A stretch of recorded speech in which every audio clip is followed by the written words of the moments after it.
Bien, el otro día nos quedamos viendo las especificaciones temporales de la respuesta transitoria de sistemas de segundo orden subamortiguados, que son aquellos que tienen el factor de amortiguamiento menor que 1 y mayor que 0. Además, eran sistemas normalizados que tienen ganancia unidad y no tienen cero en el numerador. Para su función de transferencia, recordamos que era esta de aquí.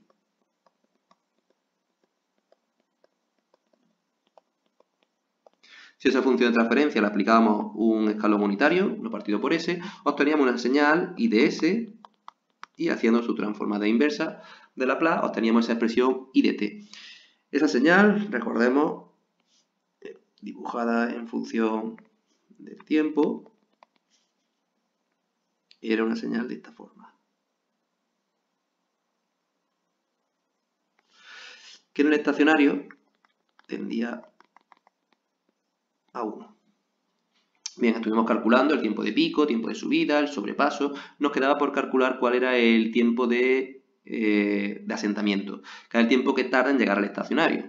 Eso desde el punto de vista teórico sería en el infinito, porque en el infinito, cuando t tiende a infinito, esta exponencial que tiene exponente negativo se hace 0 y entonces nos queda 1.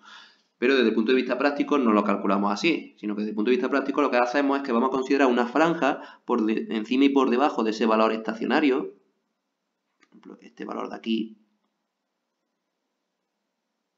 y este valor de aquí, y cuando la señal entre en esa franja y ya no salga de ella, consideramos que ha llegado al estacionario. Esta franja pues suele ser una franja del 2%, del 5% o algo así. Por ejemplo, en el dibujo que acabo de hacer, pues por ejemplo vemos que aquí en este punto entra en la franja y ya no sale más de ella, con lo cual este tiempo de aquí sería el tiempo de asentamiento. Esta franja, si por ejemplo es del 2%, pues esta franja de arriba sería 1,02 y este de aquí abajo sería 0,98. En este dibujo, como vemos, como ha sido el valor de aquí abajo, de arriba que diga, pues tendríamos que considerar entonces 1,02. Entonces aquí habría que poner 1,02 y de aquí despejar el tiempo. ¿Qué pasa? Que nos queda una expresión donde aparece el tiempo tanto dentro del seno como aquí en la exponencial y por tanto es difícil de despejar. ¿Qué es lo que se hace? Hacer una aproximación y utilizar las envolventes exponenciales de esta señal I de t. Porque el seno siempre se va a alternar entre más 1 y menos 1. Cuando valga más 1, nos quedamos solo con esto, que sería una exponencial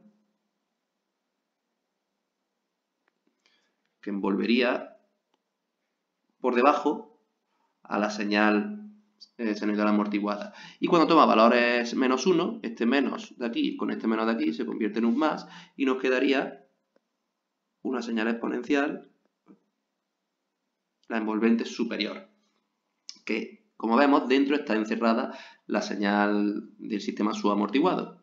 Pues bien, si cogemos la de arriba, habría que igualar esto a 1,02, si cogemos la de abajo, y aquí habrá que poner un más, y si cogemos la de abajo, por signo negativo, 1 menos elevado a menos sigma ts, t partido de la raíz cuadrada de 1 menos el factor de multiplicación al cuadrado, si cogemos la de abajo, pues habría que igualar a 0,98. Cuando llegue a esta franja, sabemos que la señal del sistema subamortiguado está dentro de la franja.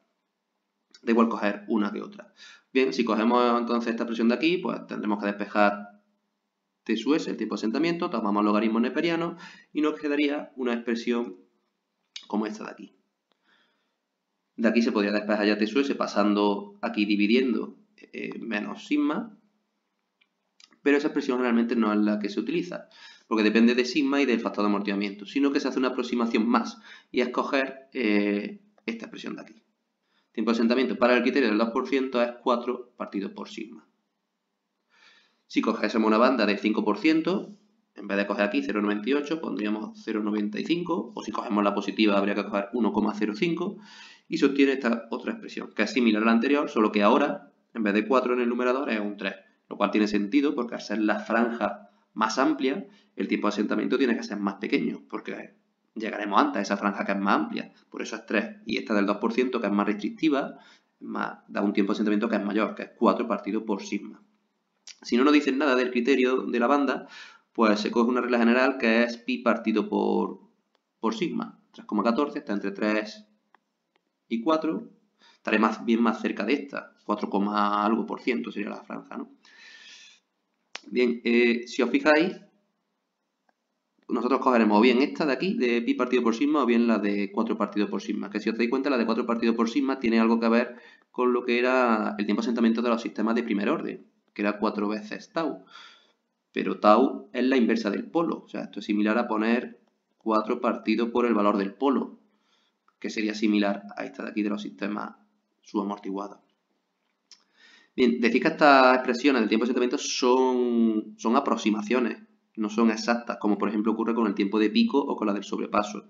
De hecho, podría pasar que a lo mejor a una señal que tuviese un pico muy pronto y muy pequeñito, porque el factor de amortiguamiento sea próximo a 1, pues entrase directamente, si la franja es esta, la del 2%, pues a lo mejor el pico lo produjese incluso dentro y ya estuviese dentro. Entonces, bueno, cuando el factor de amortiguamiento está próximo a 1, estas expresiones no funcionan tan bien. Las consideramos válidas como aproximación, pero no funcionan muy bien. Por eso aquí os pone entre 0 y 0,08 el factor de amortiguamiento y el del 5% entre 0 y 0,6. Y bueno, por último aquí en la figura de abajo a la derecha lo que aparece representado es el lugar geométrico de los polos que tienen el mismo tiempo de asentamiento. ¿Por qué? Porque el tiempo de asentamiento solamente depende de sigma. Entonces, si tienen y sigma es la parte real, recordamos que sigma, que era igual al factor de amortiguamiento por omega n, era la parte real de los polos, que era menos sigma más menos j omega sub d. Entonces, polos que tengan una misma recta vertical tienen la misma parte real, el mismo sigma, y como tienen el mismo sigma, tienen el mismo tiempo de amortiguamiento. O sea, estos polos de aquí faltarían sus complejos conjugados con parte imaginaria negativa, que estarían por debajo, tienen todos un sigma 1 y por tanto su tiempo de asentamiento será igual, si consideramos la regla esta general, a pi partido por sigma 1. Y por el contrario, estos polos de aquí, que están más a la izquierda, tienen otra parte real, sigma 2, y su tiempo de asentamiento pues será pi partido por sigma 2. Fijaros que estos polos están más alejados, a medida que nos movemos hacia la izquierda, sigma crece, y por tanto el tiempo de asentamiento, como aparece sigma dividiendo, el tiempo de asentamiento disminuye. O sea, dicho de otra manera, cuanto más a la izquierda estén nuestros polos, su tiempo de asentamiento será más pequeño. Entonces eso hay que tenerlo claro.